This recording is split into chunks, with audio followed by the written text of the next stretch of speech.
welcome to the newspaper review on TAP TV. My name is Sophie John, your host for today. In case you're just joining us and you're wondering what we do on the newspaper review, it's a show where we get to look at news stories making the front page of Nigerian newspaper. And of course, I won't be doing this alone. I'm joined by my very, very remarkable Kosi. Kosi, how are you doing today? I'm good, I'm fine. Thank you for joining us on the show once again. You're most welcome. Yeah. You look so beautiful with on yellow. Aww. It's complementing with the sun. Even my color too. Thank you so Shining brightly. Thank you so much. You're also looking very, very beautiful. Thank you so much. All right, we head over to our first newspaper for the day. We'll be looking at the Daily Sun newspaper, and it's leading APC opposition parties on war path over court judgment. And that's on page 6 of the newspaper. Climate change. Over 110 million Nigerian children at risk. That's according to the UN. And that's on page 27 of the Daily Sun paper. Ohaneze announces plans to amend constitution, calls for memorandum, and that's on page 28 of the newspaper. Manpower, our greatest asset, Tinubu tells investors, and that's on page 6 of the paper. Editors urge FG to give economic revival measures human face, and that's on page 27 of the paper. DHQ reveals how troops failed attack on Yobe governor's convoy, and that's on page 4 of the Daily Sun newspaper. Subsidy remover, FG records over 1 trillion naira monthly revenue inflow. That's according to Minister, and you can read that up on page 26 of the Daily Sun newspaper. Kosi, I would like your thought on this story I just read. Subsidy remover, FG records over 1 trillion naira monthly revenue inflow. That's quite an amount. Well, I feel like this is a positive development from the subsidy. Yeah, it is. But you know, one of the issues I have with Nigerian government is that they lack accountability. You understand? Yeah, quite alright. They brought out the amount, which is good, which is a welcoming development to the economy and a good way to generate revenue, considering the fact that as of during the past government, they've actually been spending trillions on oil and all that, subsidy and all that. So now the money they are generating from this oil it has amounted to over 1 trillion naira, right? Which is good. But the problem now is, how are they going to make use of this revenue? What have they put in place to utilize this revenue? Are they going to use it for payment of debt, since they said we inherited a very bad economy from the past government? Or are they going to continue to spend it extravagantly, according to the fact that we've seen some policies they made? And are they going to utilize it well in terms of in the 2024 budget? Because since our revenue is growing, that means it will at least meet up with the 2024 budget. So to me, I feel that this revenue that is generated is good. But my own issue now is, whatever they are doing, they should utilize it well. Let's win Nigerians, let's win the masses that felt the pain, that went through hell for this revenue to actually be generated. Let us also partake in enjoying it. Enjoying it in terms of using that money to do something useful. Because we've seen when the 2024 budget came out, a lot of people criticized it. And I won't blame them, because judging from what we saw, it was actually very extravagant revenue. I mean budget, 2024 budget, and you see that the policies they made, and it's not reflecting on the amount we have. You understand? And this revenue they just brought out that will generating and increasing and all that, we've seen that it no at least it no help with the 2024 budget they brought out. So what are the things government is supposed to put in place to generate more revenue, and what are they going to actually use the revenue to do? Because this revenue now, most of the things when they brought out the budget, what we saw was some extravagant expenditures which is not supposed to be there. To me, I feel one, firstly they should review the budget, the 2024 budget. When they review it, then they should cut down some things, because we won't, since we've already inherited a bad government from the past government, we should try as much as possible to cut our coat according to our size.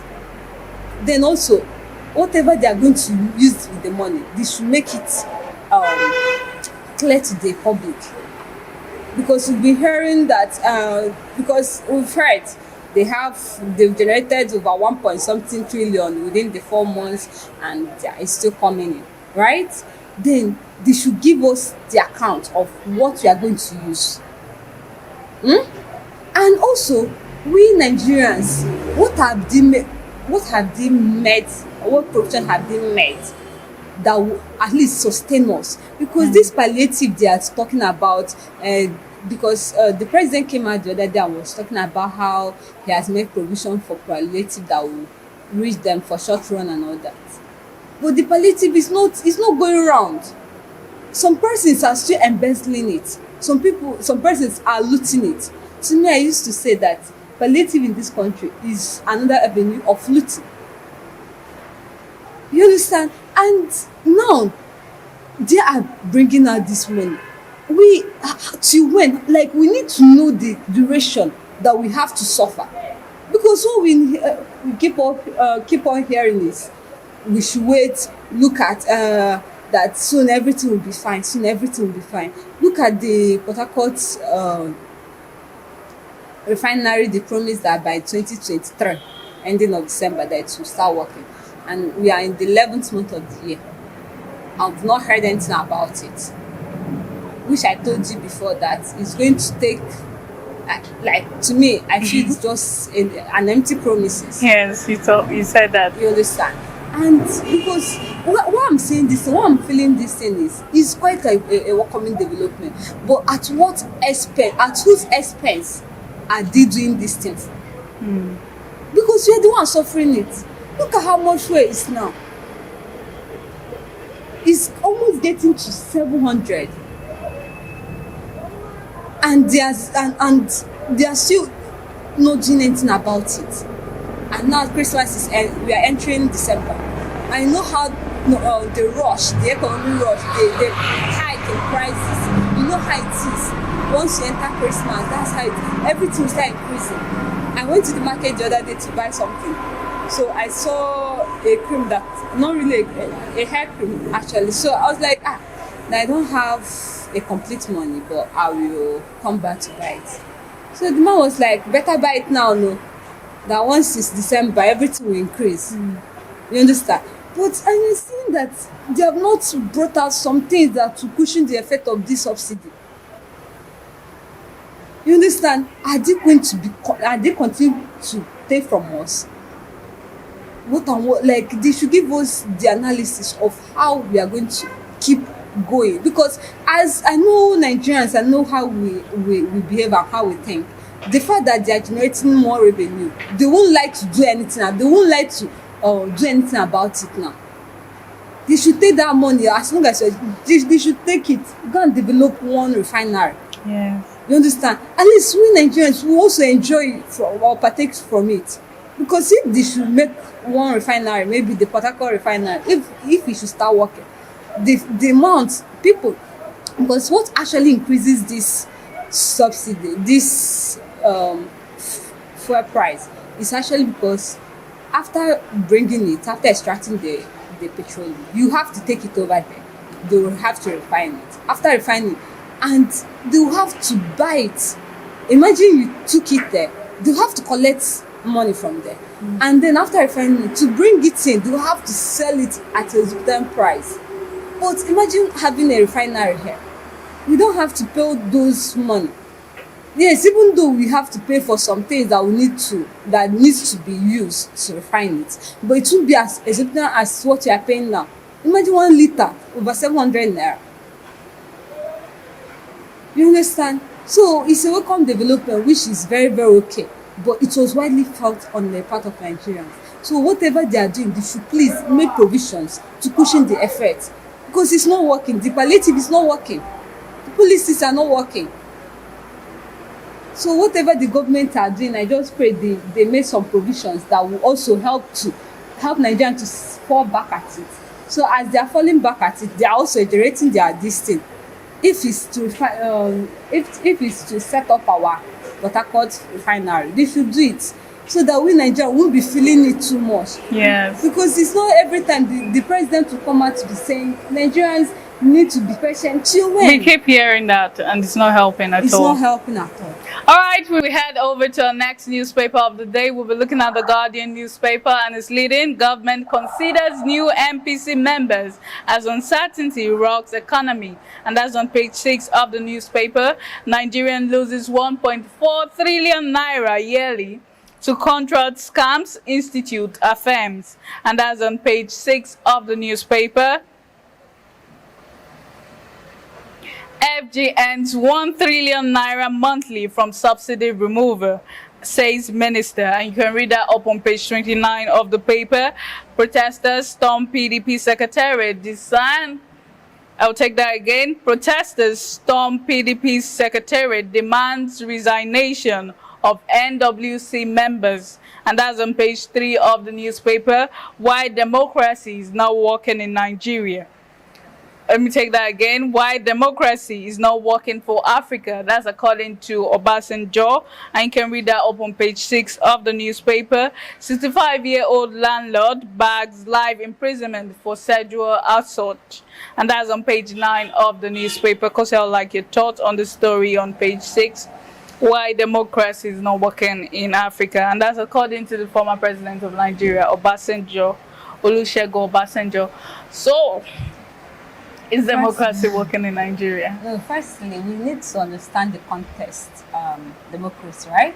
Yes. What is democracy? According to Abraham Lincoln, it's the government of the people, by the people, and for the people, right? That's his own definition of democracy. Why the true sense of democracy is a form of government it's a system of government whereby people elect people that will represent them in the power or in government.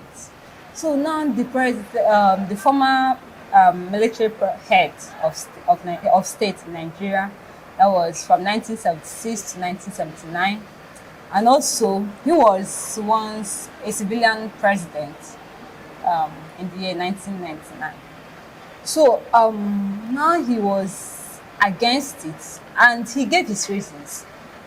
According to Olusegun Obasanjo, the former president of Nigeria, he said that since democracy is a system of government whereby people have to elect people that will represent them, that you have to elect few that represent them in power, then that means it's a government of the majority. Democracy is the government of the majority, right? Then what happened to the few, the minority actually? What happened to the rights of the minority? That to him, he felt this democracy it should widely be reviewed, and the reason why it's not working is because we are so we had to look into what the white are doing. That's the liberal Western democracy. You understand that the rights of the minority are not considered here, and coming from his own point of view, I feel he's trying to, the reason why he said that was that democracy in Nigeria has always and will always be a high-sounding nothing. Why I say it's a high-sounding nothing? We only said we are practicing democracy. It's literal. But in actual sense, we are not. if we want to practice true democracy, we should look into the rights of the minority. The right of the minority should be considered. So, according to Obasanjo, he said they should introduce what is called Afro-democracy, where people have to come out, even the minority people. They need to come out and represent themselves, come out, even not just based on the minority, on the majority, sorry. And that no matter what they do, that the rights of the minority should be looked into. In terms of in Nigeria, what we are practicing is not, to me, it's not a true sense of democracy. Because democracy has given you the right of freedom. Democracy has given you the right to vote and be voted for. Democracy has given you the right for worship, speech. But look at what is happening. Most Africans, most countries in Africa, they don't practice the true sense of democracy. Especially using Nigeria, for instance, look at what happened in this last election. The freedom of most people, we are limited. The freedom of most people, we are limited. And why? Because some persons, we are hindered from voting. Where is the right to vote and be voted for? It was ignored. I remember seeing online where, in a particular polling unit, where people are like, if you are not from a particular tribe, don't vote, don't come here. It was characterized with so much irregularities, so much violence. Democracy should be peaceful. There were records. There were records that some persons went to where they voted, to their own polling unit, only for the INEC people to arrive very late. Some persons weren't even allowed to vote. They have diverse issues and all that. So how will you trust Nigerian democracy with all these irregularities? That's a question to ask. Like how? Just tell me how. How is it possible to trust Nigerian democracy? We wanted to emulate from the whites. Why not emulate it to the end? Freedom of speech. Here in Nigeria, your speech is limited. You can't talk freely because of fear of the unknown. So to me, I just feel that if Nigeria truly wants to practice democracy, then they should start with the government level. They should start with the electoral processes. If the INEC wants us to abide solely on democracy, then they should give us that assurance that our votes are that environment for democracy. Exactly. A very comfortable environment, not the one that is tense. A lot of persons didn't come out during the last governorship election because of the fear of what happened during the presidential election. So you see that if Nigeria wants to actually practice the true democracy, they should at least look into those irregularities that happened during the last election. They should know how to amend it. And I think this job should solely be on the part of the electoral committees. Because they are the ones that organize this election. They promise that the Beavers has no issues. If they actually know that without that, even if the Beavers didn't work, they can use manual, why then did they bring the Beavers? If we want to follow the Beavers, we should follow the Beavers. If we want to do the manual, we should do the manual. Yes. You understand? So I feel, coming from Olusegun Obasanjo's point of view, I feel that what he's trying to make, the sense he's trying to make here is that the rights of the minority should be considered in any very country. Important. The fact you consider the rights of the minority, that means you are practicing a true democracy. Yes. All right, we're going on a short commercial break. When we come back, we'll be taking our last newspaper for the day. Please stay tuned. Children's Studio, we certainly can deliver the best studio experience. Our carefully designed studio space can bring your diverse creative content ideas to life. We aim to consistently serve value to our customers far and wide. Come, let Tharv Media give life to your dreams. Tharv Media, a slice of infotainment. All right, welcome back. We'll be taking our last newspaper for the day. We'll be looking at the Nigerian News Direct. Subsidy remover, FG ends over 1 trillion naira revenue in 4 months. That's according to Edu, and you can read that up on page 9 of the newspaper. Ogun flags of second phase of 1 billion naira grant to MSMEs. And that's on page 4 of the newspaper. NIMASA, Nigerian Navy, inaugurates Joint Committee on Blue Economy. And that's on page 9 of the paper. Flooding displaces 650,000 Nigerian children in 8 years. And that's according to the United Nations. And that you can read that up on page 21 of the newspaper. Adeleke bags Most Outstanding Governor of the Year award at the National Cooperative Awards, and that's on page 4 of the paper. And Kosi, I would like your thoughts on the story on page 21. 650,000 Nigerian children displaced due to flooding in 8 years. That's quite a number. That's quite 650,000 Nigerian children. My condolences goes to the families of the deceased. Well, I feel Nigeria, we are so blessed. We are so blessed.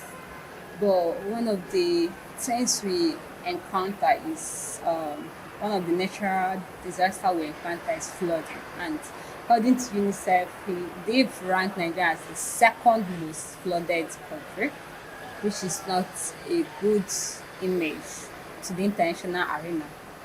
And I feel the government should try as much as possible to do the one that is within our power, because some of these flooding that we experience, it was actually from it was something that could have been avoided, especially what happened as of last year. It was last year, right, about the Cameroon Dam and all that, which they instructed the Nigerian government to build something that would prevent it, because they want to allow their own water to flow out or something like that. But the government were so adamant that they didn't do it, and it happened, and a lot of persons lost their lives and also their property, which is, to me, I feel is inappropriate on the part of the government. And for the fact that they actually told you this, why not adhere to it? So when after killing everyone, that was what happened. That was when they started making plans on how to build and all that. So I feel that a government that actually put the interests of their citizen first, the first thing they could have avoided that, but because of what happened, they didn't do it, and a lot of people lost their lives, lost their property. So I'm pleading with the government that whatever that will cause a second flooding into Nigeria, please be avoid it, because the lives that were lost were people's kids, and these people could have been great leaders of tomorrow to Nigerian and all that. So, government, whatever you are doing, please and please do well to avoid all sort of situations that will lead to flood in Nigeria. And the ones that can't be avoided, we just pray that it doesn't happen again. And also, we Nigerians, we should put some necessary precautions. Yes, the citizens too. Exactly, because we Nigerians, it's like a collective effort. All hands has to be on deck to achieve this, so that we won't be rated as the second most flooded country, Nigeria. I feel like we as Nigerians, we are not environmentally conscious enough, exactly. Because this is actually an environment disaster, and we need to be conscious of how we throw waste into our drainage, because all those things cause flooding, basic flooding. All right, unfortunately, that's where we draw our curtains for today. It was really a great time on the newspaper review on TAP TV. I still remain your host, Sophia John, and I didn't do this alone. I was joined by a very remarkable lady, Kosi. Hello. Thank you for joining us on the show once You're again. most welcome, and I'm also always, as always, I'm happy to be here. Till we meet again tomorrow, stay safe.